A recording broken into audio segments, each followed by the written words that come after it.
Как вы наверняка догадались по флагам, мы сейчас находимся не в России. Мы находимся в маленьком городке Сант'Агата-Болоньезе. И здесь производятся одни из самых яростных автомобилей на рынке – Lamborghini.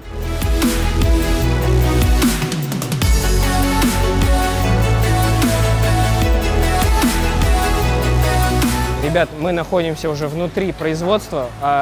Здесь линия ураканов в форме U. Производится 13 ураканов в день, не больше. При этом у каждой станции, всего их 24, есть лишь определенный ограниченный промежуток времени, пока машина собирается.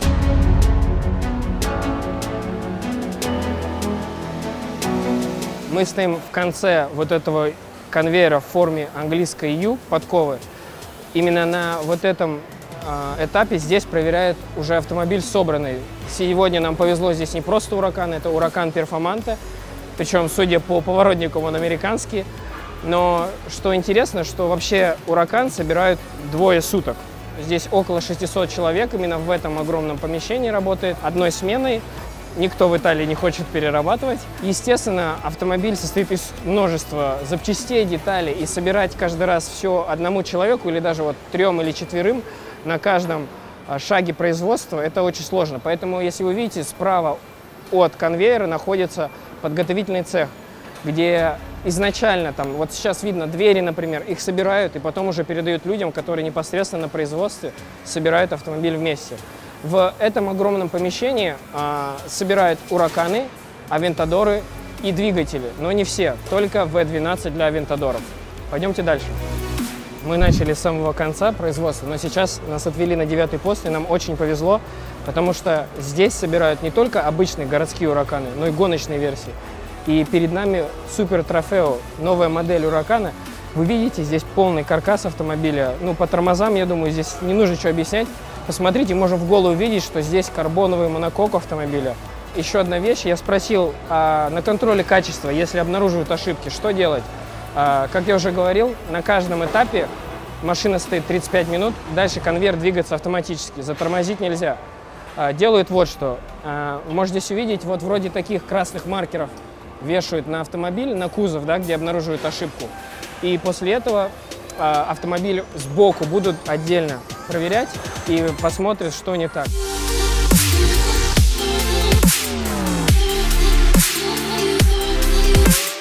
Вот можно увидеть, 35 минут прошло, и конвейер начал движение.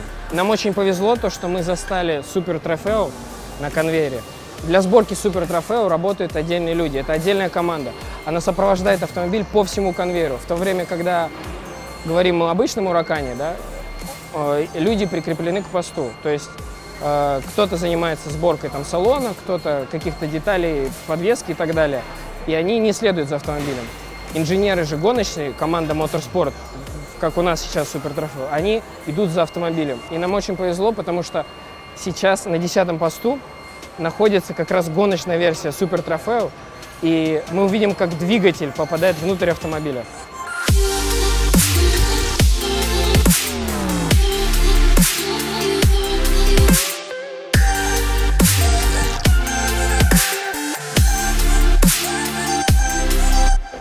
Как вы догадываетесь, по окончании сборки автомобиля проверка не одна. И вот в этом месте уже сбоку от конвейера проходит финальная инспекция. Да? Автомобиль несколько раз перепроверяет, чтобы все было в порядке. А сзади нас историческое место. Любой Lamborghini, который был собран, он выезжает через вот эти ворота. Историческое место, хочется здесь постоять. Мы уже прошли конвейер, он сзади меня находится, как вы видите. И, как я уже упоминал, автомобиль не полностью собирается к конвейеру. Сбоку от конвейера находится подготовительный цеха, где вот прямо перед нами собирают бампер. И как вы можете заметить, здесь не только мужчины. Около 20% сотрудников на заводе – это женщины. Вообще в Lamborghini 40% штата – это женский пол прекрасный.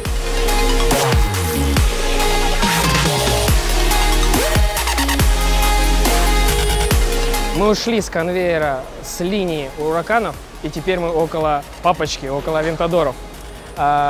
Цикл сборки авентадоров состоит из 12 этапов, не 24. И здесь вообще немножко по-другому устроена сборка. Во-вторых, автомобилей в день выпускается либо 5, либо 6. То есть 5 понедельник, 6 вторник, ну и так далее. И вообще здесь количество ручной работы, ну и затраты по времени на каждый этап, их значительно больше.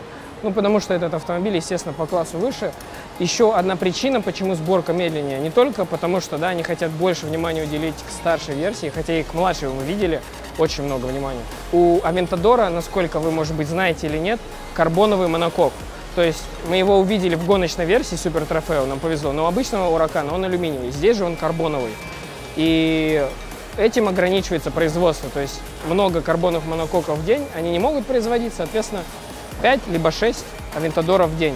Lamborghini очень гордятся тем, что, по сути, их автомобили ручной сборки. Ну, по крайней мере, они так говорят. Почти все запчасти, все детали собираются вручную. И автомобиль в целом собирается вручную.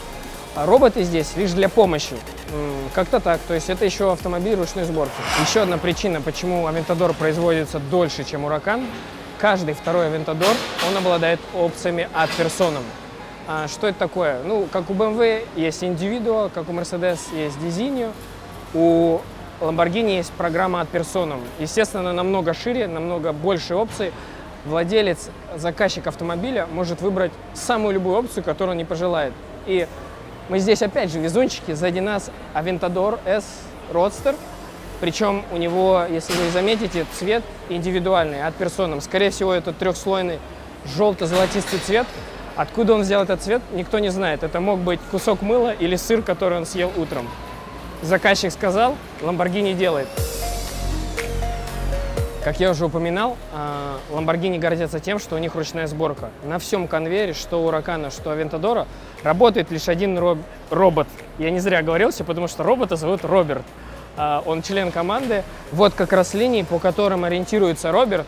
У него оптические датчики, опять же, он по ним смотрит, куда ему надо направляться, и, соответственно, у него лишь две задачи, как я говорил. Он сначала берет кузов Aventador оттуда и, соответственно, перевозит его на начало конвейера. Либо он берет двигатель, который в противоположной стороне, и переносит его сюда, вот мы его можем наблюдать, а потом уже двигатель переносит внутрь автомобиля.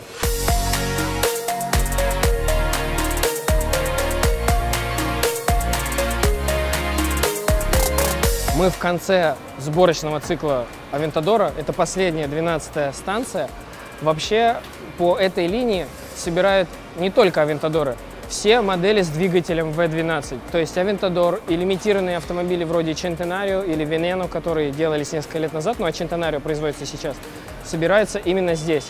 Вообще двигатели Lamborghini V12, они полностью с нуля, каждая запчасть собирается внутри вот этого огромного здания. Здесь автомобиль проверяется, да, на качество сборки, есть ли какие-то недостатки. Я уже упоминал, что если они есть, потом специальные отдельные части завода его перепроверяют, доделывают. Что происходит дальше?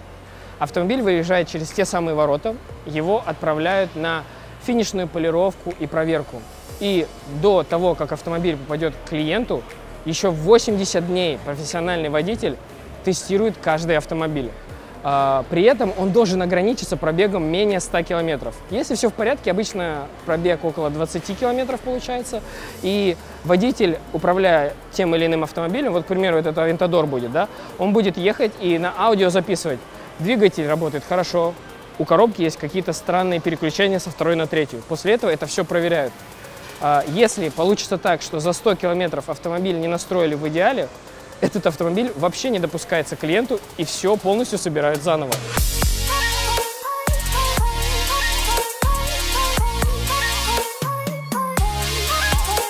Мы переместились из технической части в часть, где собирают интерьер автомобиля, где шьют. Естественно, большая часть сборки здесь и большая часть работников, они занимаются Aventador'ами, потому что это более автомобиль, да, где больше опций, где больше простор для индивидуализации автомобиля. Прямо вот здесь как раз шьют салоны для Aventador'ов и Huracan'ов. Что интересно, вся строчка, все шьется вручную. Понятно, что используются швейные машины, но это ручной труд. Не роботы, не автоматы, все делается руками.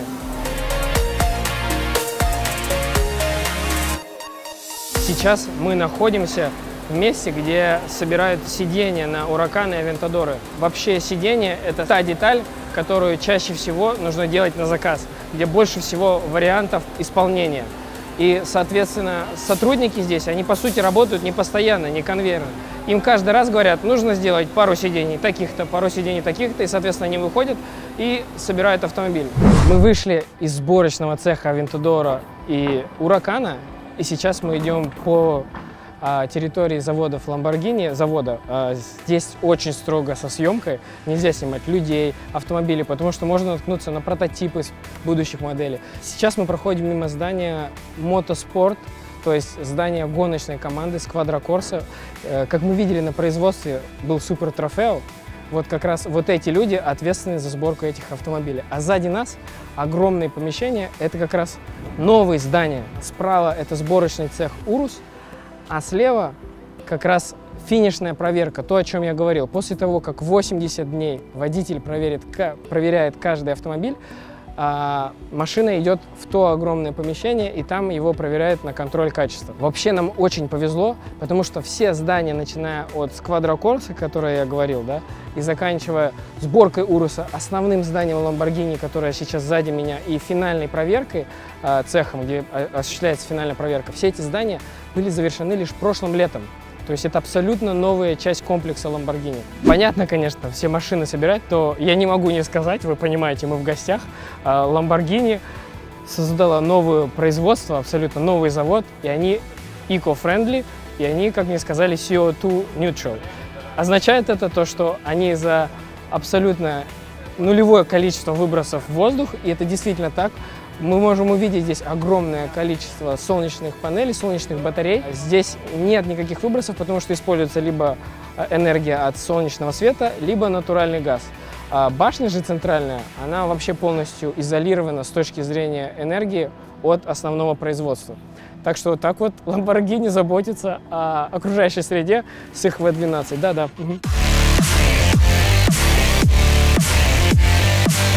Естественно, Lamborghini пригласили нас не просто так. Они хотят похвастаться новым абсолютно заводом для сборки Уруса. Здесь очень интересные моменты используются. Называется он Lamborghini Manufactura 4.0. Причем это мануфактура, а не завод, они именно так называют. Здесь ни один элемент сборки, то есть конвейера, не установлен от земли. Если вы увидите, здесь все из потолка. Причина следующая. Благодаря этому, если им понадобится в дальнейшем переработать, изменить завод, они сделают это в считанные секунды. Нужный элемент убирается и подвешивается новый специальный.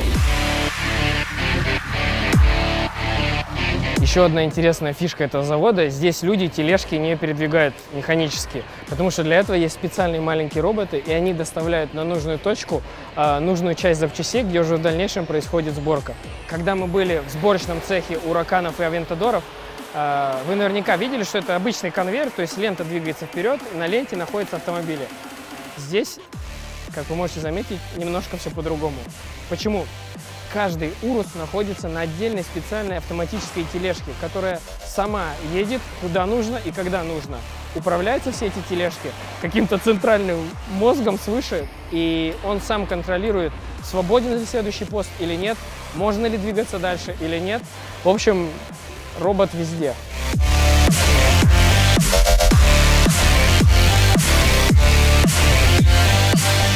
Сейчас Lamborghini производит порядка 15 урусов в день, максимум 20, и заказы растут. Например, на весь 2018 год квоты по урусу выкуплены, и часть 2019, поэтому, скорее всего, в скором времени достигнут максимума.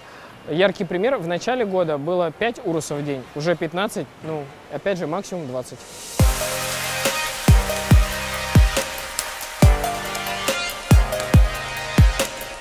Помимо AGV, Automatically Guided Vehicles, здесь еще одна новая система, она называется MES.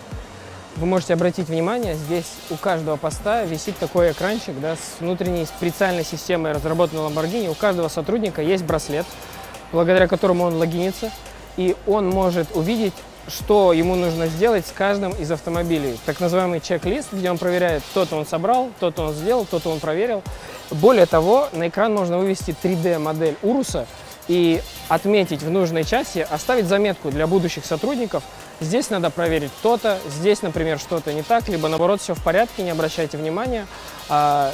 Идея простая, нельзя допускать уничтожения большего количества бумаги, по мнению Lamborghini. И, по идее, вот эта система, она должна полностью заменить любую бумажную работу, любой paperwork, как они говорят. В общем, бумага здесь вообще не расходуется. Все в компьютере.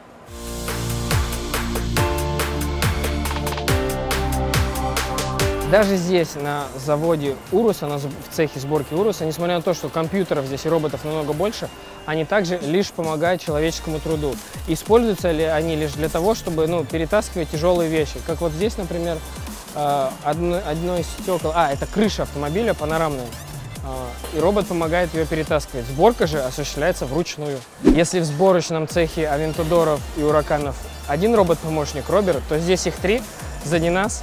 Один из них, имени еще нету, вот эта зеленая рука, можете придумать, что делает этот робот. Он наносит клей на стекло, здесь разные ножки для разных стекол, переднего, заднего, боковых. Смысл следующий, опять же, он лишь помогает. Он наносит клей, в дальнейшем сотрудники поднимают стекло и устанавливают его в Урус. К сожалению, не успели заснять, когда стекло бракованное, как случилось у нас, его берут и относят туда, что с ним делать дальше, не знаю, уносят на кладбище плохих стекол.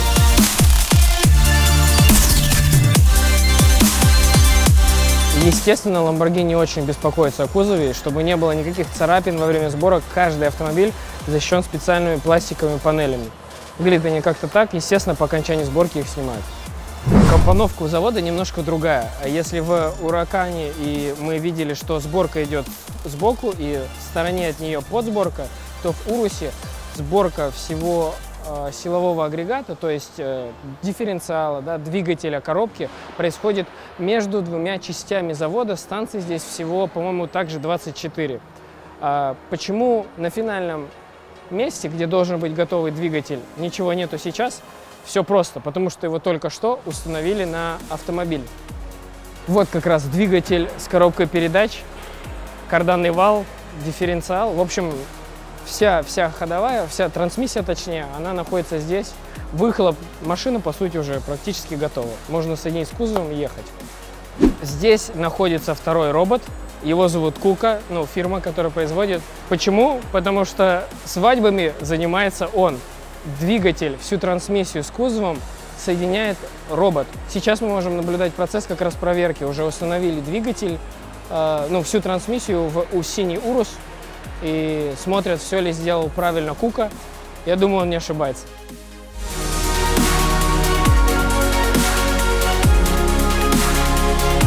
Так как производство Уруса началось совсем недавно, программа от Persona здесь еще недоступна, но при этом автомобиль можно заказать в 9 вариациях экстерьера, 9 цветов предлагается. В скором времени, со следующего года, от Persona будет доступно, и цвет можно будет выбирать любой.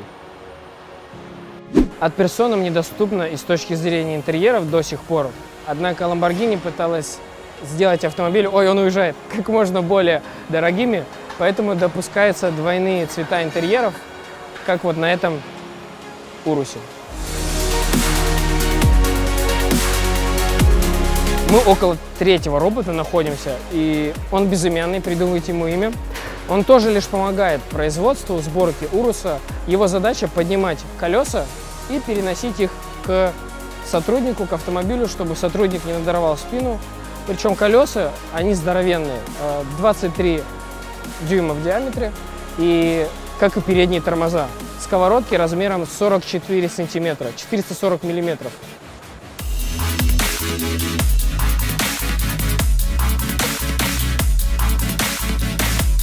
Итак, мы дошли до конца сборочного конвейера, это 24-й пост. Здесь уже автомобиль проходит финальную подсборку, последние элементы ставятся на него, как на этот голубой Урус. И в целом начинается проверка качества автомобиля.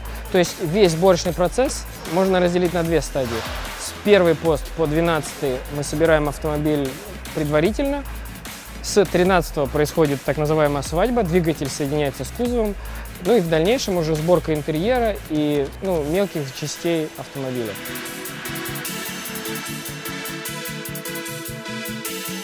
Мистер Константини, мой первый вопрос достаточно банальный. Сколько автомобилей в день производит ваш завод? На этом новом заводе, на котором производится Урус, с конвейера сходит 16 машин в день. На фабрике по производству суперкаров мы выпускаем по 13 ураканов и по 6 авентадоров в день. Вот такие вот объемы. Получается, уже на текущий момент наш самый массовый автомобиль — это Урус. 16 машин, и мы планируем увеличить объем до 20 после летних отпусков. То есть, получается, меньше 50 машин в день. 16 в сутки. Нет, я имею в виду в целом. А в целом получается так, да. Очень уникальных машин. Сейчас, да, получается примерно 40 в день, а 50 будет осенью. Еще один общий вопрос. Сколько машин у вас было продано в прошлом году? И какие продажи вы ожидаете в будущем? Как думаете? В прошлом году мы доставили покупателям чуть больше 3800 машин. А какие планы на будущее? Разумеется, за счет Уруса мы планируем поднять продажи до 5000 с лишним. Здорово. Еще один вопрос касаемо производства в целом. Сколько человек работает на заводе? В общем и целом. Если говорить об этом новом заводе для Урусов, то здесь работает 120 человек. Рабочих, техников. Если же говорить об обеих фабриках, и по производству Уруса, и по производству суперкаров, то порядка 600. Ясно. А если рассчитать по времени? Вы сказали, что выпускается, грубо говоря, порядка 40 машин в день. А сколько занимает сборка одного автомобиля от начала до конца? От того, как машину начали собирать, и до момента отправки покупателю. Сколько часов занимает весь цикл сборки? Зависит от машины. На сборку уракана уходит почти неделя, то есть 7 рабочих дней. От момента постановки на конвейер до отправки покупателю. Авентадор немного дольше. На его сборку уходит 10 дней. На Урус порядка 12-13. Но надо понимать, что в случае с Урусом у нас еще не все доведено до ума. То есть некоторые проблемы, связанные с недавним запуском. Но мы собираемся довести производство до 7 дней. То есть догнать Урус до средней статистики. Наши фанаты очень просили вам задать этот вопрос. Ограниченные серии, они производятся на общем конвейере с другими машинами или есть какие-то отдельные производства? Как это вообще происходит? Конечно, они производятся на общем конвейере с, так сказать, стандартными машинами. Но так-то мы не производим стандартные машины в принципе. Каждый автомобиль сильно индивидуализирован. Все наши покупатели, разумеется, предпочитают иметь особенную машину. Ограниченные или специальные серии производятся на общем конвейере. Но на финальной стадии у нас есть специальные эксперты, техники, которые производят различные операции, требующие тонкого подхода. То есть у нас есть специальная отдельная команда, работающая на финальной стадии. Но сами машины изначально собираются на общей производственной линии. Вместе с остальными. Вместе с остальными. Многие зрители спрашивают по поводу платформы MLB EVA. Я знаю, что Урус был очень сильно переделан. Например, гидротрансформатор в КПП был сделан с нуля.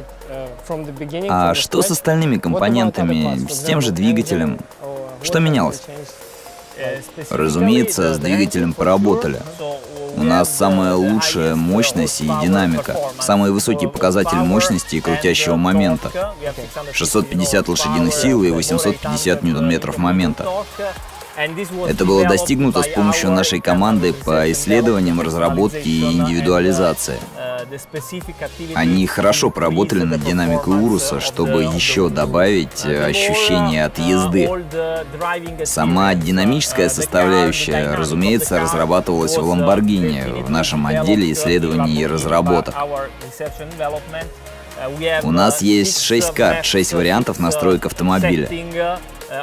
3 для обычных дорог, дорога, спорт и Корса, гоночный режим. И 3 внедорожных режима. И подобная персонализация специфична именно для Уруса. Спасибо. Еще один вопрос по поводу Уруса. Это большой проект для Lamborghini. И при создании этого суперкроссовера, супервнедорожника с 650 лошадиными силами, подозреваю, возникало немало проблем, которые требовали различного решения. Какой была самая интересная задача и как вы с ней разобрались? Сложный вопрос. Что касается моей вотчины, производства, мы столкнулись с совершенно новой моделью, с переднемоторной компоновкой. Само собой. Да, и сложной была так называемая свадьба, когда мы присоединяем механическую часть машины, силовую сцепку, ее сердце, к кузову. Именно это для нас, для производства, было довольно щепетильным вопросом, потому что подобного опыта у нас не было. Но мы перенесли наши принципы, как мы это называем, манифактура Lamborghini. То есть мастерство, качество исполнения, персонализация, применение ручной сборки из сегмента суперкаров на Урус. И с помощью такого подхода мы решали такие задачи. Замечательно. Теперь несколько вопросов, не касаемо Уруса. Для начала хотелось бы узнать следующее. Каждый владелец Lamborghini вынужден бороться с собой. Он хочет выжать максимум из машины с самого начала, прямо с момента получения ключей. Как обстоят дела в Lamborghini с периодом обкатки? В качестве главы производства скажите, как лучше поступить? Лучше поберечь машину и для начала поездить спокойно, или можно жать газ в пол с момента покупки? Владелец может начинать получать удовольствие от владения машиной с самого начала. Разумеется, после первой 1000 километров необходимо приехать на первое ТО, проверить, все ли в порядке. Но автомобиль полностью готов с момента получения. Мы тестируем все наши машины и двигатель, само собой, на все 100%. Мы прогоняем автомобили через наш тестовый полигон, проводим тесты функционала. Все машины проезжают 40-50 километров в специальных условиях, на большой скорости, на вибростенде. И под конец этих тестов вся механическая часть полностью готова к эксплуатации и к тому, чтобы дарить удовольствие владельцу с первого дня. Отличные новости, то есть можно гонять с первого дня. Разумеется, в первую очередь все любят Lamborghini именно за двигателя. Атмосферные V-образные десятки V12 в ваших суперкарах, они уникальны. А чего ждать в будущем? Контроль выбросов, экология, все эти препоны. Так чего нам ожидать? Вы останетесь верны атмосферникам? Разумеется, Lamborghini работает уже много лет в этом направлении. Взять, например, Terza Millennio. Это великолепный прототип, и именно он показывает, в каком направлении двигается Lamborghini. Мы экспериментируем с гибридами, и следующим, можно сказать, вызовом для нас будет создание гибрида с V12 для наследника Авентадора. Вне всяких сомнений, такой невероятный мотор будет создан. Отличные новости, прям шикарные. И есть еще такой немного необычный вопрос. Обычно, когда люди говорят о Lamborghini, они подразумевают роскошь и индивидуализацию. Но, может, вы вспомните какой-то автомобиль, в котором покупатель не выбрал ни одной дополнительной опции? На моей памяти не было такого на самом деле. Как минимум, покупатель выбирает какую-то индивидуальную конфигурацию из чего-то типа каталога, который огромен. Индивидуальные моменты, например, цвет автомобиля, цвет строчки в интерьере, цвет тормозных суппортов, цвет кожи в салоне. То есть каждый автомобиль, он все равно индивидуальный индивидуален. Ясно, то есть такого не было, чтобы не было персональной конфигурации, а просто была нажата кнопка «Купить» и все. Нет, вообще никогда. Вы можете стать первым. И личный вопрос. Мы на заводе Lamborghini. Вы глава производства. Скажите, за все время существования бренда, какая модель ваша любимая? Наверное, должен ответить Миура, так как Миура — это самая большая икона компании, а я страстный любитель автомобилей, я инженер, и Миура была реально автомобильной мечтой. Но для меня любимица Гаярдо. Просто потому, что она была моей первой машиной. Я как раз пришел в Lamborghini, чтобы заняться вопросами производства, и мы начали с нее. И впервые в истории марки младшая модель в линейке поспособствовала значительному росту объемов производства. И поэтому я большой поклонник этой модели. А какая именно Гаярдо, или все равно? Самая первая, купе на V10. Ясно, спасибо вам огромное, спасибо. Вам большое спасибо.